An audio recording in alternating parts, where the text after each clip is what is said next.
Coletiva com informações sobre o enfrentamento ao coronavírus no Brasil. Acompanhe. Hoje nós temos aqui conosco o ministro Onyx Lorenzoni, do Ministério da Cidadania, e a nossa querida ministra Damares Alves, do Ministério da Mulher, Família e Direitos. Informações para os senhores do dia de hoje.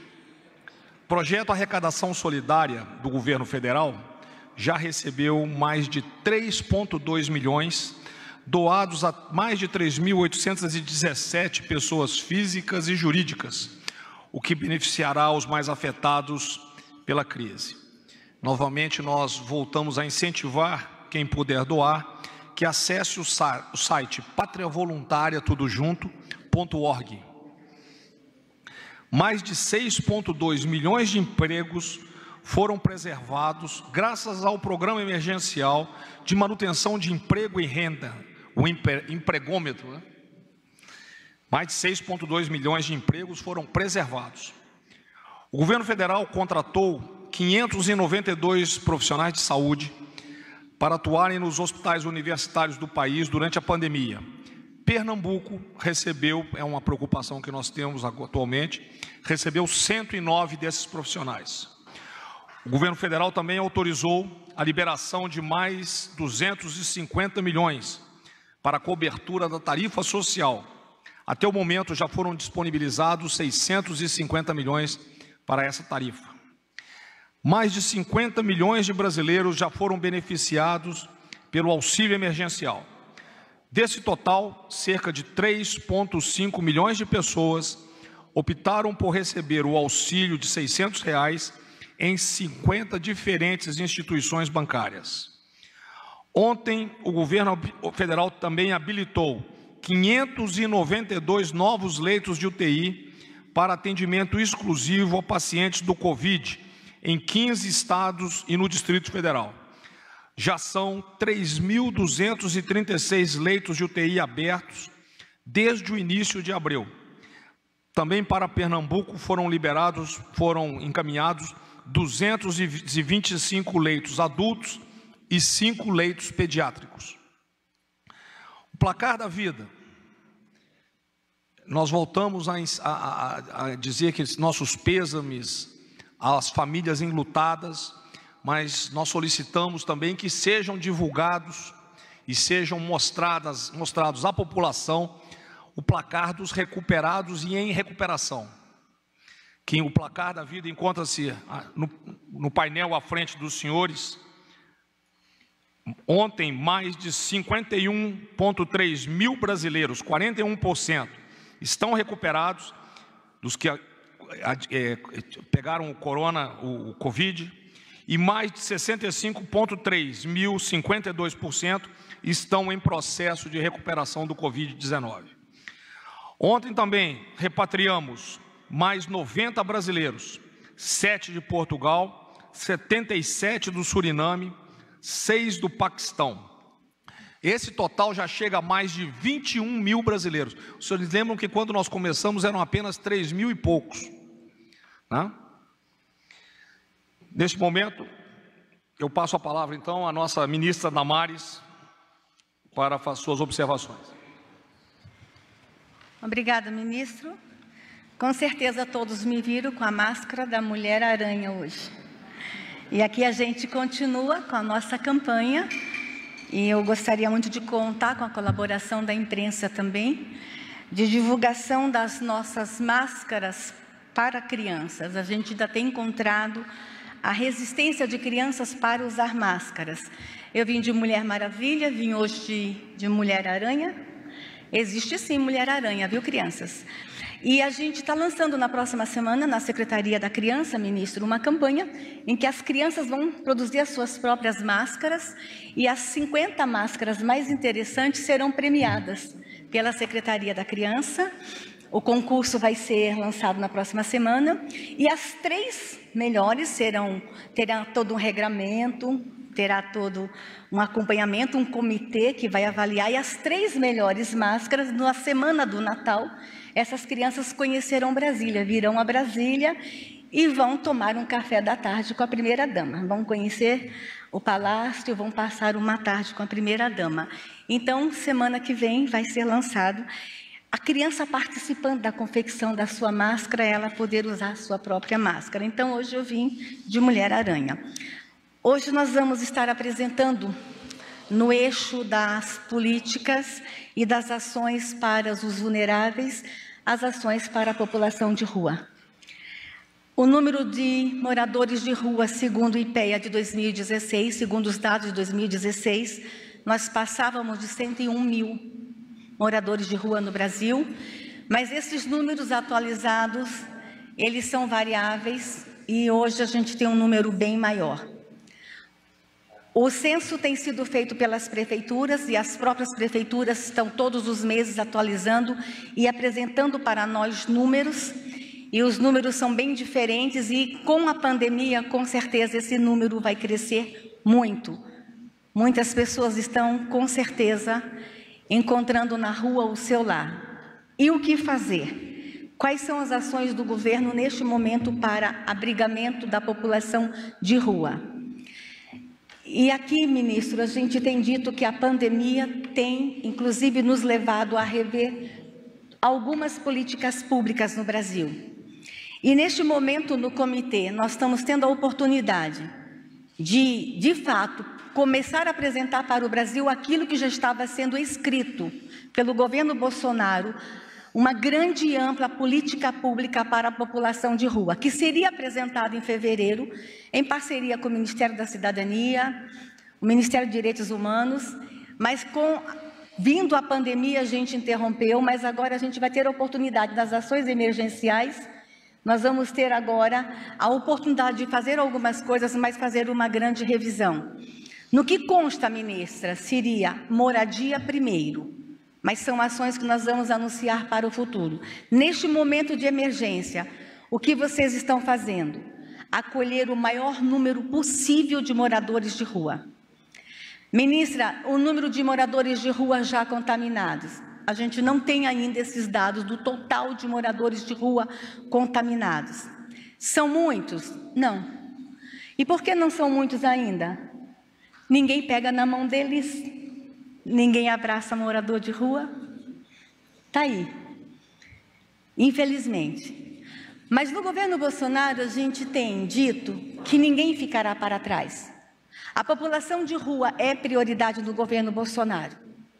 E neste momento agora, nós vamos acolher, no momento de emergência, mas vamos estar paralelamente apresentando qual é a política pública do governo Bolsonaro para a população de rua, a política eterna do governo Bolsonaro para a população de rua.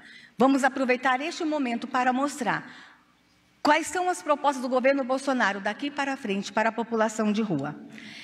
No Brasil Acolhedor, o programa que nós lançamos aqui com os senhores alguns dias atrás, que é esse programa que vai junto com a sociedade civil, governo federal com a sociedade civil, nós já estamos num grande movimento, numa grande mobilização nacional hoje com a sociedade civil, já acolhendo moradores de rua.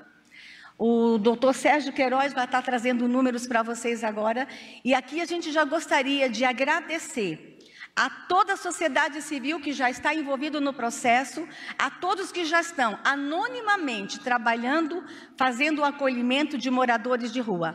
O número é muito grande e quero aproveitar para fazer o chamamento de mais instituições da sociedade civil que venham junto com Pátria Voluntária, Ministério da Cidadania, Ministério da Mulher, da Família e Direitos Humanos, no programa Brasil Acolhedor, nos ajudar a acolher moradores de rua. O frio está chegando, nós temos pressa de acolher o maior número possível de moradores de rua, maior número possível, no eixo social e no eixo saúde. E nós gostaríamos que esse público fosse o menos alcançado pelo coronavírus. E nós gostaríamos que com essas ações emergenciais, nós possamos, inclusive, estar deixando um legado, ser o primeiro grande passo do governo Bolsonaro para as políticas públicas de acolhimento aos moradores de rua. E agora a gente continua com as ações pontuais que estão sendo feitas pelo Brasil Acolhedor e o Ministério da Cidadania. Obrigado. Boa tarde a todos. Enquanto alguns insistem em criar polêmicas ou dar espaço na extrema imprensa para fofocas ou declarações muitas vezes tiradas de um contexto maior para que pareçam polêmicas, o governo do presidente Bolsonaro segue no seu trabalho com humildade, respeito e serviço à sociedade brasileira para dar aos brasileiros assistência e tranquilidade para enfrentar esses tempos difíceis, com foco nos mais vulneráveis. De tudo que nós fizemos até aqui, o que tem maior destaque é o auxílio emergencial. E aqui cabe lembrar que há um mês atrás nós iniciamos um processo, escolhemos um caminho que era um cadastramento através do aplicativo e um site da Caixa Federal, onde construímos e atualizamos esse aplicativo, já está na sua terceira atualização, e conseguimos, em 30 dias, identificar e processar mais de 97 milhões de CPFs, pagar 50 milhões e 500 mil pessoas e poder fazer o maior programa de inclusão bancária digital feita num país ocidental em menos de 30 dias. São mais de 20 milhões de pessoas que nunca foram enxergadas por nenhum governo, ministro, e que hoje estão bancarizadas, estão em condições, vencido esse episódio, de poderem encontrar-se com o governo brasileiro, com o governo do presidente Bolsonaro, que vai sim, através do microcrédito e outras ações, permitir que essas pessoas possam melhorar ainda mais a sua condição de vida. É importante dizer, e depois nós vamos detalhar, um número que recebemos hoje. Muitos duvidavam do uso de um aplicativo no Brasil. Pois bem, 37% das pessoas que receberam auxílio emergencial estão no Nordeste e vieram através do aplicativo. 34,89% na região Sudeste, 11% na região Norte, 9,97% no Sul e 6,79% no Centro-Oeste. O que demonstra que o caminho usado pelo Brasil é muito diferente, por exemplo, do grande irmão do Norte, que mandou cheque para a casa das pessoas, que em média levam mais de uma semana para ser compensados. Aqui nós temos crédito automático, direto, imediato, na conta das pessoas.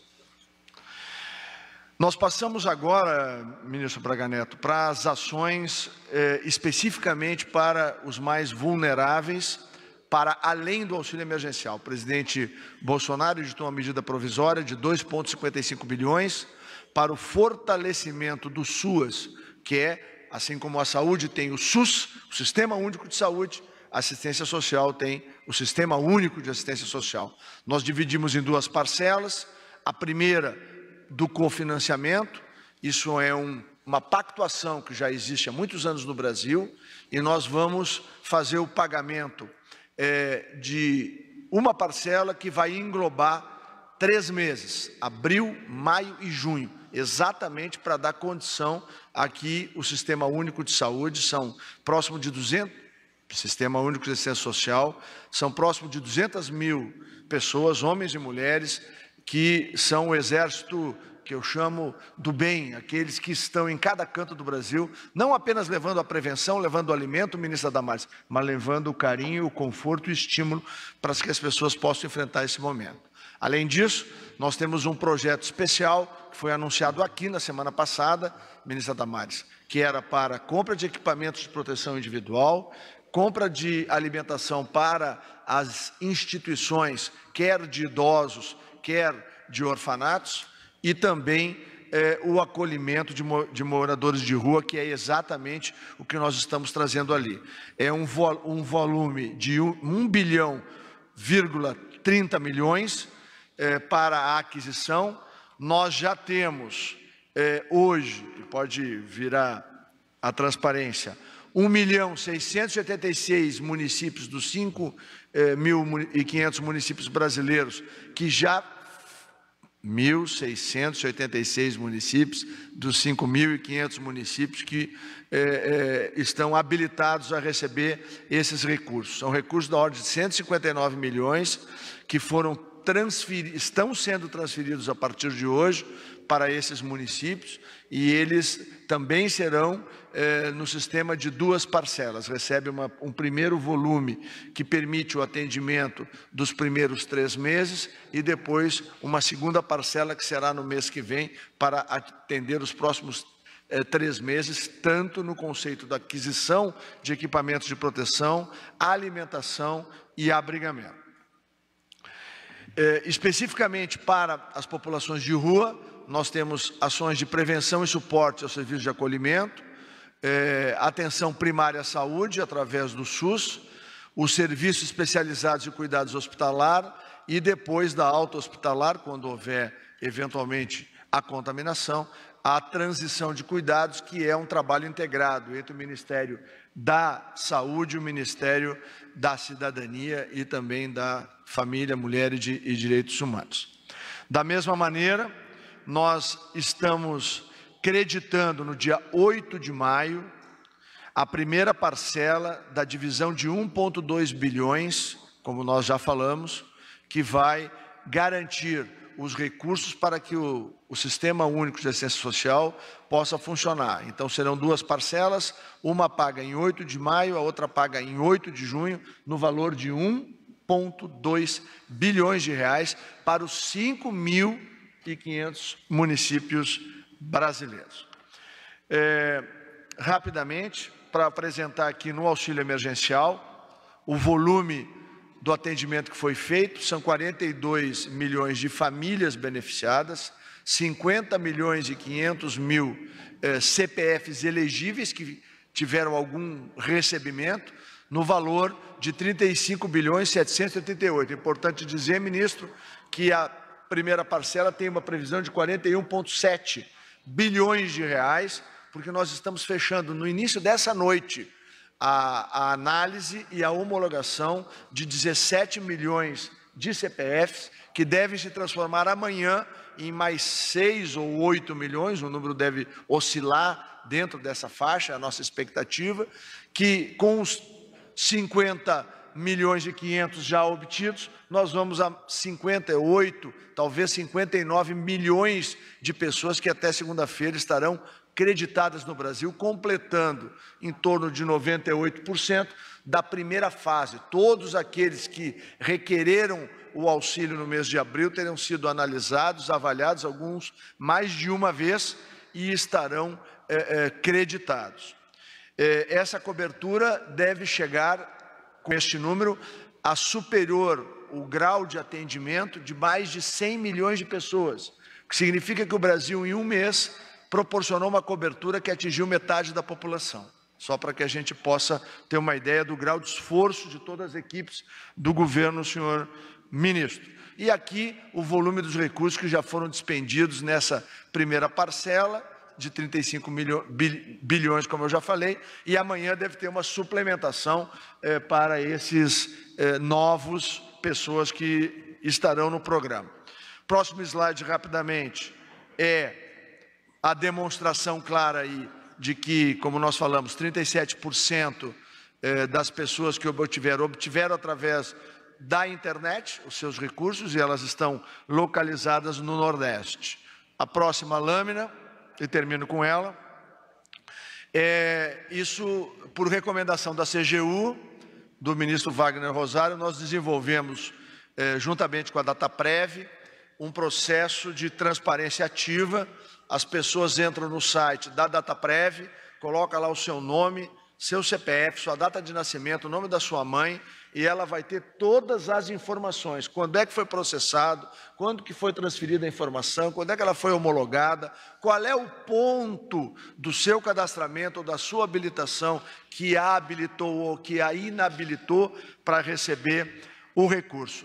E a boa notícia do final da tarde, antes de chegar aqui, ministro, eu acabei de receber um telefonema do presidente general Floriano Peixoto do Banco dos Correios, acertando o acordo entre o Ministério da Cidadania e os Correios para, a partir de segunda ou terça-feira, é só uma questão operacional que o doutor Barreto vai explicar e vai apresentar, as pessoas que têm mais dificuldade, que não conseguiram alguém, ou uma instituição, ou alguém que se dispusesse a auxiliá-las, elas poderão ir às agências do Correio, fazer ou refazer o seu cadastramento, absolutamente gratuito, e os funcionários do Correio e todas as agências vão ajudar a que essas pessoas que têm mais dificuldade possam, então, obter o seu auxílio emergencial. Uma última palavra minha, antes de transferir ao doutor Barreto e depois ao doutor Sérgio, para as questões pontuais, é no seguinte sentido, a quem está nos assistindo.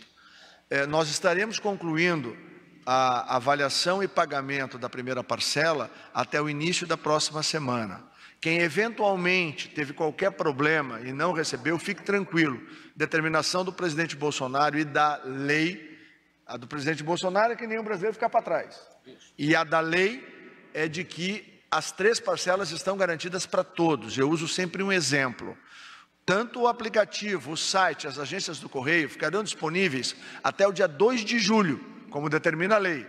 Se uma pessoa se cadastrar no dia 2 de julho e ela for considerada elegível, ela vai receber as 3 parcelas às quais ela tem direito, da mesma forma como todos os demais brasileiros e brasileiras receberam.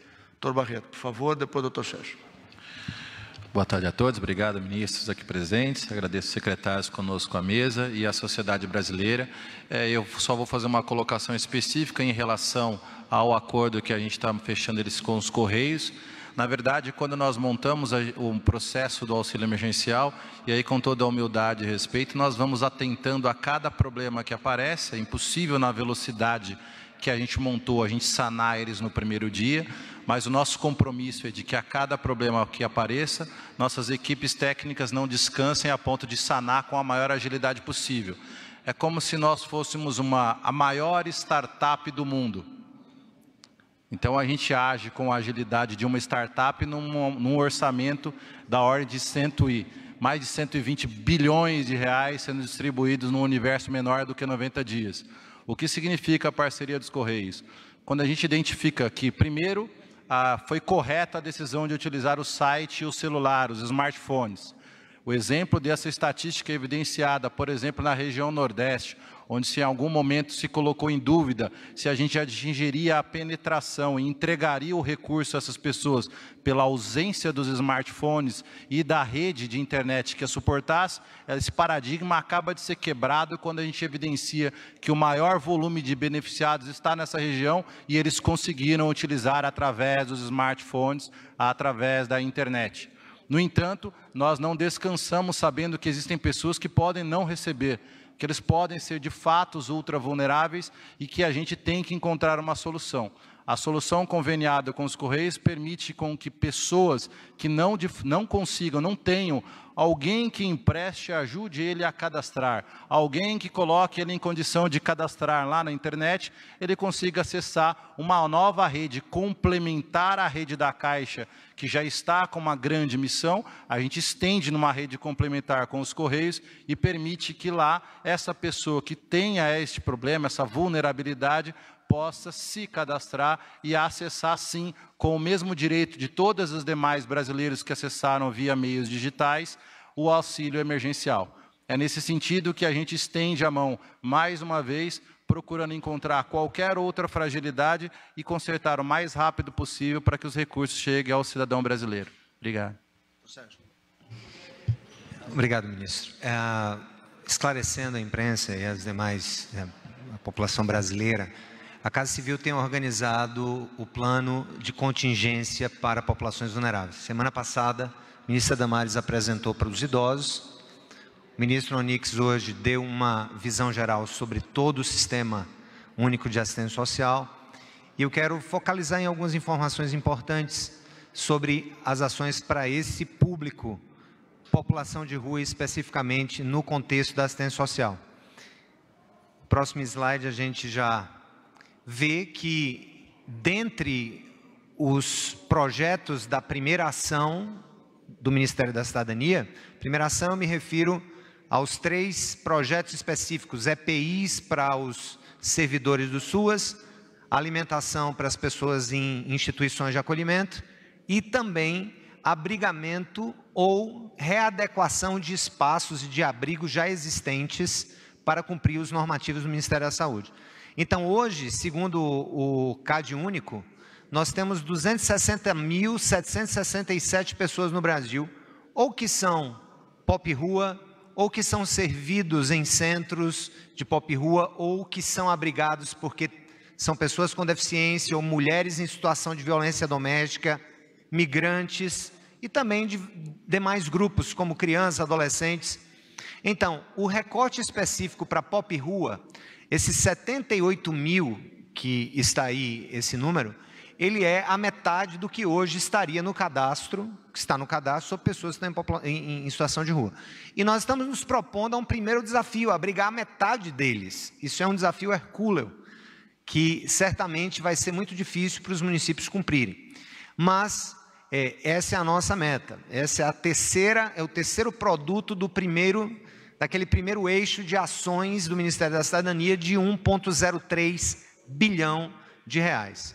No próximo slide, a gente vê que os marcos normativos para tudo isso, até para quem desejar pesquisar mais detalhadamente o que estamos fazendo nesse primeiro eixo de investimento, que é o eixo para projetos especiais, nós temos o crédito geral da medida provisória 953 e a portaria 369 detalha exatamente quais são as condições para os municípios pedirem EPIs para o pessoal do SUAS, alimentação para as instituições de abrigamento e também o próprio abrigamento, com novas vagas ou readequações.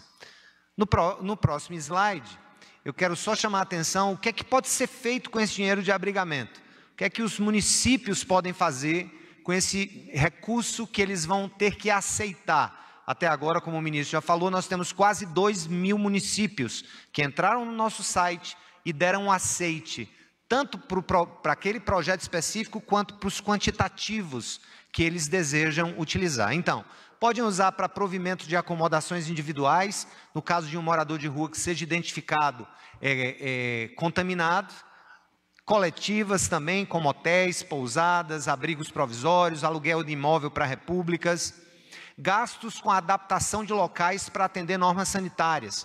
Digamos que existam 20 pessoas em um abrigo, onde hoje, segundo as normas de afastamento, só possam ter 10. A prefeitura, então, vai ter recurso para ampliar espaços e adequar as normas sanitárias. Fornecimento de alimentação para essas pessoas abrigadas e outros itens básicos, como de higiene e limpeza, isso é muito importante, também para a locomoção das equipes e usuários do SUAS e itens necessários à comunicação remota entre usuários e equipes, entre outros.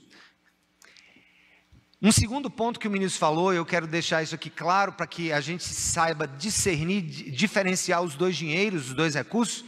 Os projetos especiais na monta de 1,03 são para esses 3 itens, EPIs, alimentação e acolhimento. O município tem que aceitar e se comprometer a usar naquele específico ponto. Essa portaria de incremento que o senhor ministro assinou hoje, acabou de ser assinada, deve estar no Diário Oficial de amanhã, ela vai aqui trazer para o nível máximo histórico do que no passado foi o orçamento do SUAS. Então, de maneira extraordinária, estamos passando 3 meses, 2 parcelas, cada uma delas equivalente a 3 meses. A primeira abril, maio, junho, a outra julho, agosto e setembro. Então, esse recurso, assim que a portaria for publicada amanhã, como ele é transferido fundo a fundo, do Fundo Nacional para os fundos municipais e estaduais, vai ser algo muito rápido de acontecer e já começamos amanhã, se tudo der certo. Então, esse recurso é para assistência social de maneira geral. E eu queria deixar um alerta a todos, que os municípios precisam se comprometer, segundo a portaria que foi assinada hoje, a reabrir os seus CRAS, a reabrir os seus CREAS. Muita coisa tem sido cobrada da União que não é competência da União. Não é a União que opera o Sistema Único de Assistência Social na ponta. Quem opera são os municípios. E há muitos municípios que fecharam o seu atendimento. Mas o presidente da República, através de decreto recente, estabeleceu que a assistência social é tão essencial quanto o SUS. Por isso, um apelo aos gestores, um apelo inclusive à população de cada município, né, que cobrem isso, cobrem que o serviço de assistência social municipal seja aberto, senão o recurso que nós estamos enviando não será aplicado da maneira ideal, que é abrigar, atender as pessoas, os vulneráveis, os públicos. Então, a reabertura dos CRAS que estejam fechados, dos CREAS e do sistema como um todo. Finalmente, essas são as populações em gerais atendidas pelo Sistema Único de Assistência Social: povos tradicionais, idosos e casas de acolhimento, população em situação de rua, que é o foco de hoje, e pessoas em localidades urbanas com algum grau de vulnerabilidade. Obrigado. Nós só queríamos fazer um alerta com relação à população de rua. Nós temos um público bem específico que nós gostaríamos de fazer um alerta ao Brasil, que são os índios Uarau que estão no Brasil. Preste bem atenção. Os índios Uarau, eles entraram pelo programa Acolhida, pelo projeto Acolhida, e eles já estão andando por toda a nação brasileira. Nós já encontramos índio Uarau em diversas capitais brasileiras. E o índio Uarau, eles não falam português e eles também não falam espanhol, eles falam a língua Uarau. E faz parte da cultura do índio Uarau a rua. E nós já estamos encontrando alguns municípios nos ligando, dizendo que está difícil acolher o índio Uarau, eles têm resistência e eles circulam nas ruas com criança. Se algum município estiver tendo dificuldade em se relacionar com os índios Uarau, nos procure, não precisa ligar para a FUNAI. Quem vai estar cuidando diretamente dos índios Uarau nesse momento é o Ministério dos Direitos Humanos, é a Secretaria Nacional da Proteção Global, está aqui o Secretário Nacional da Proteção Global. Qualquer gestor municipal que está se relacionando com os índios Uarau no seu município, está encontrando alguma dificuldade, fale conosco. Eles têm todo um modo diferente e peculiar de viver, toda a paciência com esse público, eles precisam ser cuidados e acolhidos, especialmente as crianças Uarau têm que ter todo um acolhimento especial. Então fica aqui, ou liga no Disque 100 para falar diretamente conosco, ou vai no nosso site, pega o telefone da Secretaria Nacional da Proteção Global. Nós estamos preocupados com os índios Uarau que já estão aí em quase todas as capitais brasileiras. Nós precisávamos ter esta atenção especial, fazer esse destaque especial a este público que já está aí circulando em toda a nossa nação.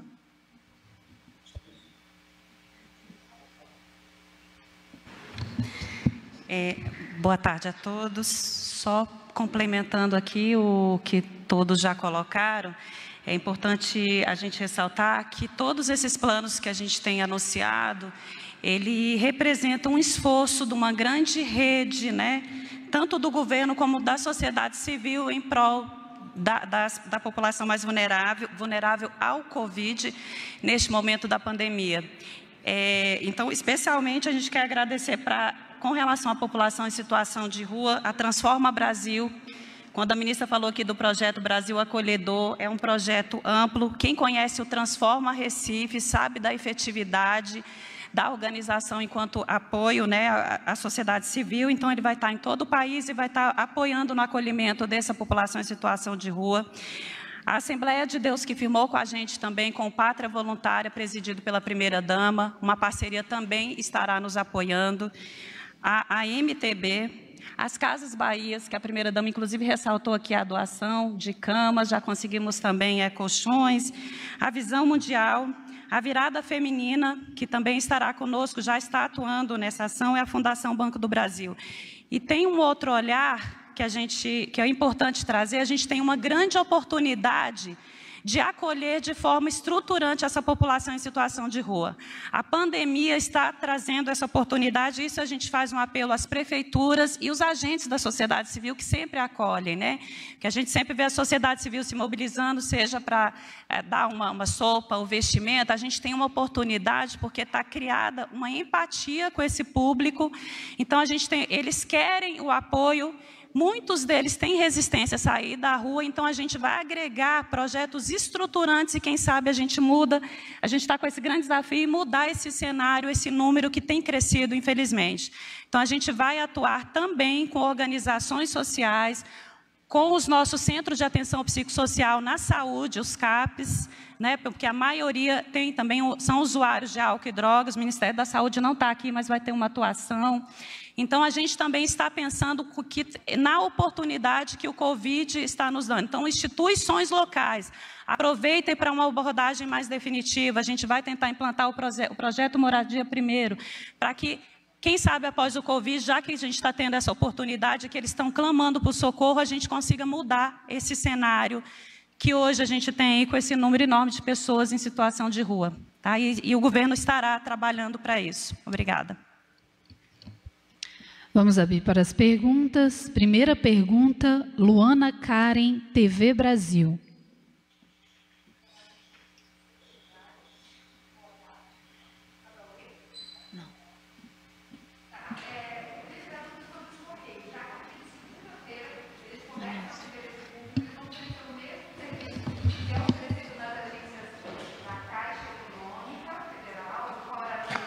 Como é que vai ser isso? Se é a partir de segunda mesmo. Queria confirmar os números, eu fiquei um pouco confusa. O ministro disse que 50 milhões de pessoas já tiveram um CPF habilitado para receber, mas no slide apareceu 42 milhões de famílias beneficiadas. Os 8 milhões ainda não receberam, e o ministro falou de 13 milhões... Oi? Posso continuar? E o ministro falou de 17 milhões de CPFs que estão sendo analisados e que terão essa análise concluída até a próxima semana, mas no slide aparecem 13 milhões de CPFs inconclusivos. Esses CPFs inconclusivos estão dentro desses 17 milhões? Alguns sim. Pessoas que não corrigiram ainda essa informação. E eu queria saber também da ministra Damares, ou da equipe da ministra Damares, a gente não tem números ainda da população de rua atendida pelo Brasil Acolhedor ou nesse esforço agora recente do coronavírus, números efetivos de população de rua atendida. Bom, primeiro a questão que envolve os Correios, o acordo está sendo fechado, a diretoria dos Correios tem uma reunião amanhã para aprovar esse acordo, os termos que nós ajustamos entre a área técnica, mas precisa decisão colegiada, o presidente dos Correios não pode tomar decisão sozinho. Então amanhã isso vai ser definido, e o que vai acontecer a partir da próxima semana? Poderá ser sim segunda ou terça-feira. O que vai acontecer na próxima semana é que as pessoas que precisam de auxílio para fazer o seu cadastramento ou para refazer o seu cadastramento e tiverem qualquer grau de dificuldade, vão ter um novo canal, que é as agências do Correio de todo o Brasil. Lá não é lugar para ir receber dinheiro. Dinheiro é caixa. E a estrutura bancária brasileira. O general Braga Neto lembrou aqui, a Caixa já conveniou e fez operações com 50 bancos brasileiros, de um acordo que foi construído pelo governo Bolsonaro com o sistema privado. Não há nenhum desconto das pessoas, mesmo que a pessoa tenha o seu cheque, esteja no cheque especial. Não há tarifa, não há desconto, não há débito anterior. Esse dinheiro está protegido exatamente para que as pessoas possam comprar alimento, comprar remédio, comprar qualquer necessidade que elas tenham. Eu passo a palavra aqui ao Dr. Sérgio para responder a questão que envolve assistência social. Não sei se Barreto que falou. E a parte de números o Dr. Barreto vai explicar. Deixa eu falar aqui a parte numérica, só para esclarecer, gente. 50 milhões,5, esses 50 milhões e meio são CPFs elegíveis. Uma família pode, pela lei, ter 2 membros que recebam. Então, você tem número de famílias, um número de famílias menor do que o número de CPFs. Sobre os 13 milhões e os 17 milhões, é importante entender o quanto é ágil essa operação. O que acontece é que nós informamos em momento passado qual era o número de CPFs ou de pessoas que se cadastraram, mas que faltou informação para a gente conseguir cumprir os critérios da lei. Esse universo era da ordem de 13 milhões de pessoas. Foram devolvidos via aplicativo e essas pessoas, a partir daquele momento, começaram a atualizar os seus cadastros. A soma dos novos requerentes, mais um grupo dessas 13 milhões de pessoas, gerou um arquivo entre o dia 23 e o dia 3, que somam 17 milhões de requerentes, 17 milhões de CPFs. Esse bloco é que está sendo analisado. Então, objetivamente, a sua pergunta é, os 13 milhões estão contidos nos 17? Na sua totalidade, eu não consigo afirmar, mas posso dizer que grande parte, sim. Sobre os números de população de rua, nós temos cerca de 150 mil de população de rua no Brasil, segundo o Cadastro Único. Além desses 150 mil, nós temos cerca de 180 mil pessoas que, de alguma maneira, são atendidas em centros-dia, pelo menos eram quando a rede estava toda funcionando. Restaurantes populares, restaurantes para a população de rua, centros pop. A nossa intenção, eu quero só fazer uma distinção, o Brasil Acolhedor é um programa de voluntariado, tá, que tem sido liderado pela primeira-dama, no Pátria Voluntária, junto à Casa Civil, com a participação, apoio do Ministério da Cidadania, Ministério de Direitos Humanos, Mulher, Família e Direitos Humanos. Então, esse Brasil Acolhedor tem a ver com o que nós vamos fazer agora, através dessa parceria com a iniciativa privada. Isso está se construindo. Já foi dado um número sobre doações, pelo menos agora pela ministra, eu vou passar para ela de volta para falar das doações, mas o que nós esperamos é exatamente isso, é que agora os municípios, com esses recursos que nós estamos passando de maneira emergencial, a gente possa acolher pelo menos 80 mil novas pessoas que estão em situação de rua.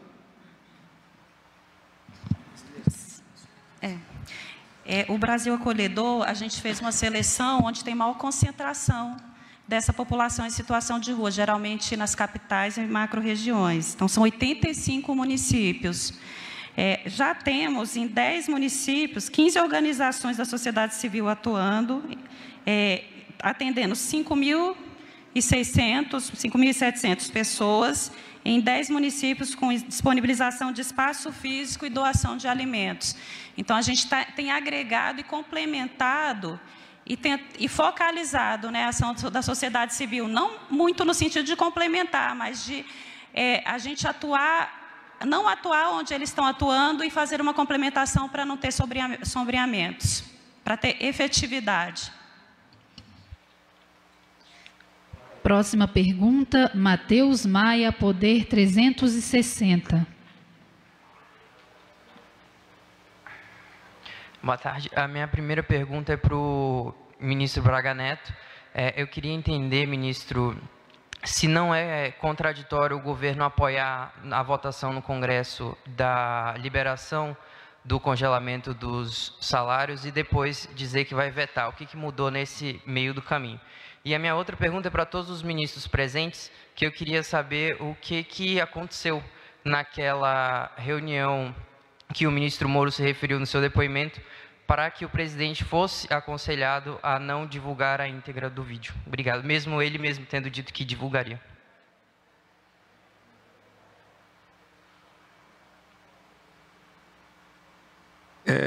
Primeiro é o seguinte, com relação à parte do Congresso, isso está na área do ministro Ramos, da Segov, cumprindo diretrizes do presidente junto com a bancada dele. Então, infelizmente, eu não vou entrar nesse mérito. Com relação à pergunta que você fez com relação ao vídeo, tá? O que é que acontece com o vídeo? A reunião, ela não necessariamente ela é filmada, ela não é como uma reunião na Câmara dos Deputados, que tem por lei, tem que ser filmada, etc, etc. Não é filmada.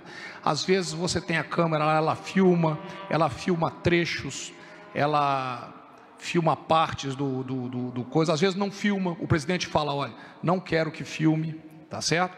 Eu não vou entrar no assunto da filmagem, porque isso hoje é assunto de um inquérito. Então, nós não vamos comentar. Mas o que acontece lá é isso. Ela pode filmar, pode não filmar, e os assuntos que são tratados ali entre os ministros, muitas vezes tratam de assuntos que levam para a segurança nacional. Tratam de assuntos que tratam de relações entre países, tratam de assuntos com relação à economia que podem repercutir pesadamente no país, tá? Então, por isso é que normalmente não existe uma obrigatoriedade de se ter filmagem disso aí, tá bom? Quer falar alguma coisa? Perfeito. Última pergunta, Romualdo de Souza, Rádio Jornal do Comércio. Boa tarde. Por gentileza, General Braga Neto, eu sou Romualdo de Souza, da Rádio Jornal do Comércio de Pernambuco, e eu vou me valer de uma frase de um poeta pernambucano.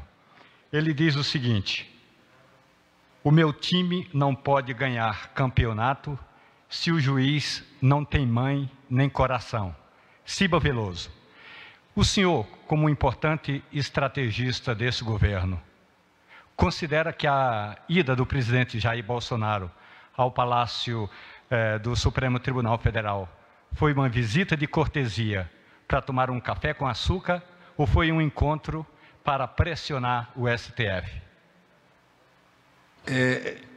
Na realidade, a primeira parte tem uma pequena verdade, a segunda está completamente equivocada.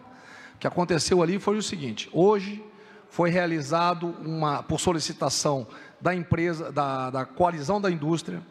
A Coalizão da Indústria pediu uma reunião com a Casa Civil e nos apresentou um quadro altamente preocupante, que eu não vou entrar em detalhes porque já passou na imprensa, os senhores já têm conhecimento.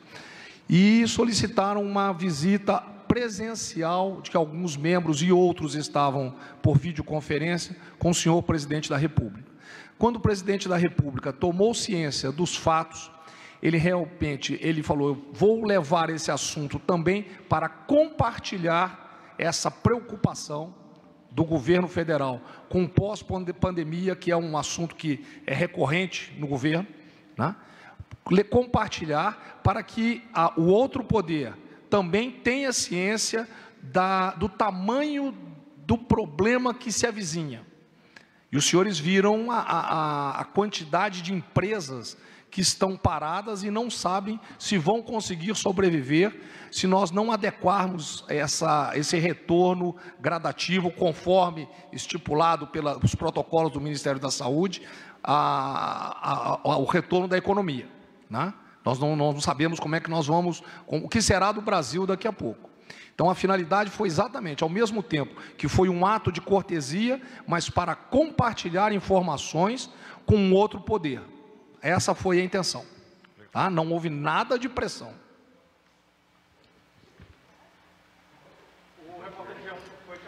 Está encerrada a coletiva. Obrigada a todos.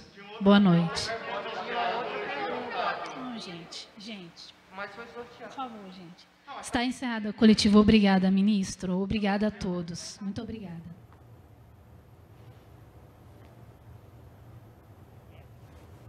Você acompanhou ao vivo do Palácio do Planalto, coletiva com informações sobre as ações de enfrentamento ao coronavírus no Brasil.